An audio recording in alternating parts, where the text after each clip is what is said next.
Well, good morning and or good evening traders right around the world. What I'd like to do for you in this video presentation is provide you with a bit of a contemporary market update as we move into the week beginning the 24th of March 2014. Before I get into the actual analysis of these markets, what I'd like to suggest is if you have any questions regarding the actual technical analysis or the way that I break down markets and teach people how to trade markets, please post them below in the comment section and I will get back to you almost immediately whenever I do see that notification coming through on YouTube. So what I'd like to do anyway is begin with the Dow Jones Industrial Average. And if you take a look at the current picture, let me just make sure my drawing tool is working. Yes, it is. What we've really established during the month of March is a really strong defined sort of resistance level up here about 16,500 and also a really strong support level down here about 16,100. So where we're trading at the moment is right smack bang in the middle, as you can see right here in between these two ranges, which I just alluded to. Now this provides us with some really good structure moving into and rounding out the month of March 2014, and also moving into, of course, April 2014. So what I've done here is really simple. I've just set up two bidirectional trade triggers, one at 16,665 in the event that the Dow Jones Industrial Average decides to break out and begin to trend. And I've also got what we call a bearish trigger down here, about 16,014, which is below the support level, below this intermediate little bottom we established last week on Friday and Monday's trading session. And it's a really good trigger to set ourselves up for some lower moves in the market if in fact price decides to move in that direction. Really the game or the way to look at the markets at the moment is really to have sort of a neutral sort of outlook and be open to the fact that the market, of course, can either break out or break down. It's silly only having one perspective on the market because it sets you up for failure if in fact you're wrong in your own analysis. So what I can do for you at the moment is really go through the 5 steps to trade confirmation, which we teach here at Pivot Point Trading, and that's exactly what I'm going to do for you now.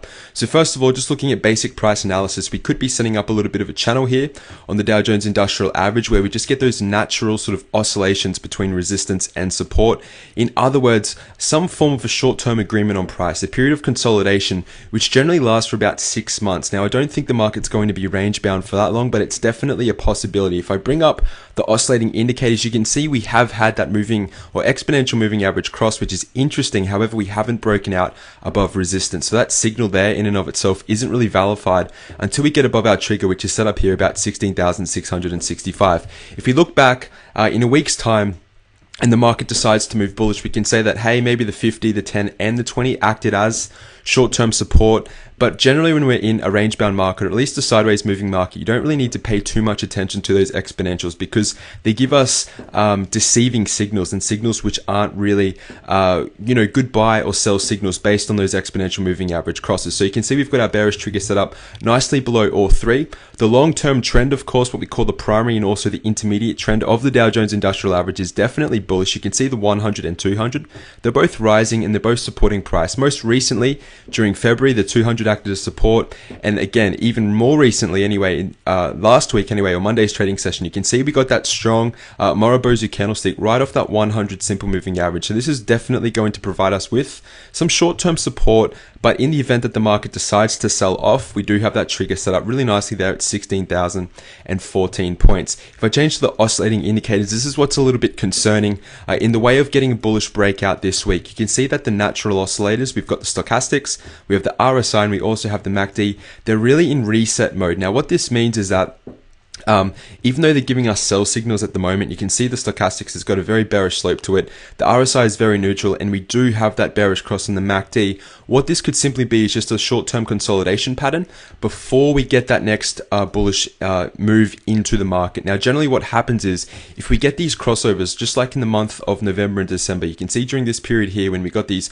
natural stochastics cross, we got that RSI moving bearish, and also the MACD, you didn't actually see that bearish retracement in the market. The reason is, of course, is because we're moving in a bullish trend. And what generally happens is, if you can just take a screenshot of these oscillators in your mind just for a moment, and if I change back to the exponentials, especially during this period here in December, keep an eye on where my circle is. If I change back to the oscillators, now this is the period which I was talking about, we simply get those retracements back into the 10, the 20, and the 50, and into that major support level before we get that next bounce higher. And that looks to be what's happening in the market at the moment. Will we get the bounce this week? I'm I'm not entirely convinced and I'm not 100% sure, but I can definitely say with great conviction that this 16,665 entry is a fantastic entry to be looking at swing trades and also trend trades where you hold positions for a period of about 2 weeks to maybe a couple of months, depending on what the market is doing. You can see the ADX down here sitting on the signal line. This is telling us that there's no clear directional movement in the market. And that's very, very common during these highly volatile periods in where the market is moving both bullish and bearish, but overall, there's a net gain of zero, all right? There's an absolutely net gain of zero. The CCI is tending to a healthy market. It's not up around that signal line. What we like to see is to see the CCI spike above that 100 line when we break old resistance. And it's not there yet, but it is definitely tending towards what we call a very, very healthy and very strong market. One thing which I brought to the attention of our students over the weekend was the fact that we could be setting up what we call a Bollinger Band double top, or even just a double top in and of itself. We did see on Friday's trading session a little bit of a shooting star candlestick, which is quite interesting. Okay, now that signal is quite bearish and you can see the volume picking up. However, I wouldn't be paying too much attention to that volume spike. That is simply the March 2014 option expirations taking place on Friday. So I think Trade Navigator will reevaluate this volume, and it wouldn't surprise me if it actually gets ticked down a little bit just to compensate for that sort of influx of volume coming in stemming from the options expiration. So that's a pretty good outlook on the market. Again, you've got my triggers to the on both bullish and bearish. You've got my targets in orange down here. Other than that, let me just take a quick run through at the S&P 500. Again, we've broken out, we've retested old resistance as new support, so you can see we're starting to get that bounce. But again, on Friday, we have a bearish candlestick at around the tops, which were established in early March. Now again, there's not a whole lot or too much that you can do looking into this one particular candlestick. Yes, it is occurring at an all-time high on the market, that's all right. But if in fact the Dow Jones Industrial Average breaks out, then all three of the markets will be in agreement with each other. At the moment, they're simply not in agreement, which is a little bit of a problem. It's not really holding us back from, I guess, overall index trades. But it's always good to see markets moving in the same direction and breaking out to new highs at the same time, or at least multi-year highs, when we take into consideration, of course, the NASDAQ. Now, the NASDAQ, it isn't, or what I should say is that it's quite a ways away from the 2000, 2001 highs. I've just changed to a monthly chart. And as you can see, we peaked out here, roughly 5,100 points. Now, we're trading at the moment about 4,394. So we're quite a distance away from that ultimate resistance level and our ultimate target on the NASDAQ. But what we have seen on the NASDAQ are a lot of bearish engulfing patterns occurring at this multi-year high. Now, in and of itself, again, that is quite bearish, but you have to take into consideration the strength of the other two markets. These can definitely, or the picture, I should say, of the technicals can change very, very quickly. All it needs is just one bullish candlestick to engulf, again, this bearish engulfing pattern right here, for us to sort of change our perspective. So you can see, looking at my chart, I've got two triggers set, again, bi-directionally set up. It doesn't bother me which way the market wants to move. I've done the analysis, I've done the homework while the market's closed, and now I just simply need the market, of course, to be open and to be moving for the triggers to obviously generate. Now, what I'd like to do, just taking a look at this basic price retracement, is bring up the oscillators, and as you can see, we were in a period of very overbought nature. And simply since this retracement has taken place, or at least this sideways consolidation, really what's happened is that the oscillators are really starting to reset.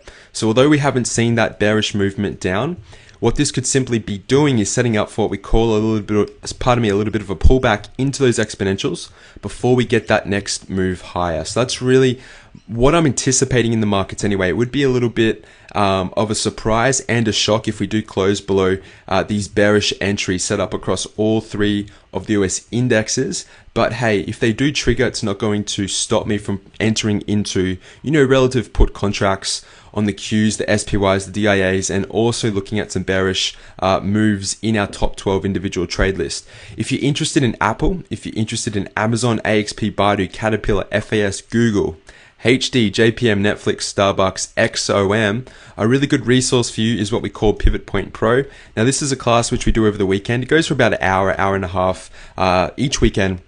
And I address all of these stocks in quite detail, some really good comprehensive analysis for the trading week ahead. So you can get your trading plans set up for the week ahead, and then you just simply have to monitor them as the week progresses. Now what I'll do, I'll quickly touch on a couple, seeing that you're with me in this video presentation. What we have here on Apple is simply a Bollinger Band squeeze. We do have earnings coming up on the 21st, but that's still quite a ways away. You can see the triggers in green, targets in orange. Very excited about this trade. I do not know which direction it's going to break or which way the volatility will break in Apple, but we're set up obviously to catch that impending move when in fact it does occur. Amazon looking quite bearish, entries at 359, 357, looking good down to support. AXP, a lot of bearish sort of divergences occurring, and also it's looking very, very weak. So although we haven't seen that retracement in the stock itself, I do believe we have lows down here about $70 and $72 a share, which we will hit in the year of 2014. Call me crazy.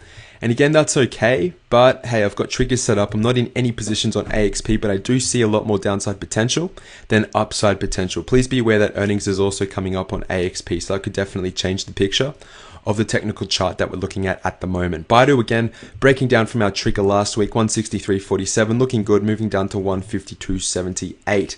Caterpillar, again, in a really nice tight Bollinger Band squeeze, almost a false break to the downside. That's okay, but as of Friday's session, it is starting to bounce. We've got the trigger set up, $98.89, moving up to about 103, I believe, $103.11 is the first target on Caterpillar. FAS, not going to dwell on that one. It's not really a share or an ETF anyway, which is offering too much trade opportunity for the week ahead. Google bounced into resistance twice, and as you can see, we're getting that short-term retracement again, or at least that correction into those exponential moving averages. I've got this green perspective box drawn. Now, this is simply to say that if we hold above this box, then we remain bullish, and we can enter on a bounce off this support level. But if in fact we break down, you can see the trigger down here at 1,157. I do think there is going to be a strong move in Google coming up in the not so distant future. HD, again, both bullish and bearish trade set up on HD. I don't think it will trigger this week, so I'm not too excited about these two triggers. Yes, they are set up, arbitrary triggers of course, but again, jumping the gun a little bit on HD. Moving into JPM, what we were talking about was the fact that we were setting up what we call an ascending triangle. Now, really, on Thursdays and Fridays session, we got some incredible volume coming into JPM. I'm not sure if it's news related or fundamentally driven. It probably is. I'm not up to date with news, and I don't really follow news as a technical trader whatsoever, just basic price analysis. But as you can see, again, we're breaking above bullish triggers which were set up from weeks ago. So what I'd like to see in JPM is a little bit of a pullback, whether that's a bull flag or a little bit of a stair-step pattern, or even what we call a little bit of a pennant or a wedge. That would be really good. Then we can drag our bullish trigger up and then catch the next directional breakout. At the moment, the risk reward on the JPM trade, if you're not in it, isn't worth chasing. Netflix appears to be breaking down. We are just below that 50, but again, that risk reward ratio down to the next support level doesn't really justify the trend. Again, hoping to see a little bit of buying pressure around this point, where we can set up more directional trades on Netflix. We just don't have the actual structure and the price analysis to work with at the moment as we go through this weekend market update. Starbucks, again, looking to break out. Pretty bearish candlestick on Friday. It's what we call a bearish counter attack. So it looks to be slowing down around this price level, about $78 and $76, somewhere in here. Expected to trade sideways for a couple of days anyway, until we get that either breakout above 79.25, or what my hunch is telling me is that we're going to roll over and break down below 73.23. Only time will tell. And finally, to begin with, we've got XOM. XOM is a fantastic trade setup. We are holding that 61.8 retracement of this selling wave right here. So what happens is, generally, if we hold this 618, we get a retracement back down to the old support levels, or that old swing low which we established during that bearish sell-off. So XOM looks good. We've got a trigger here at 92.75.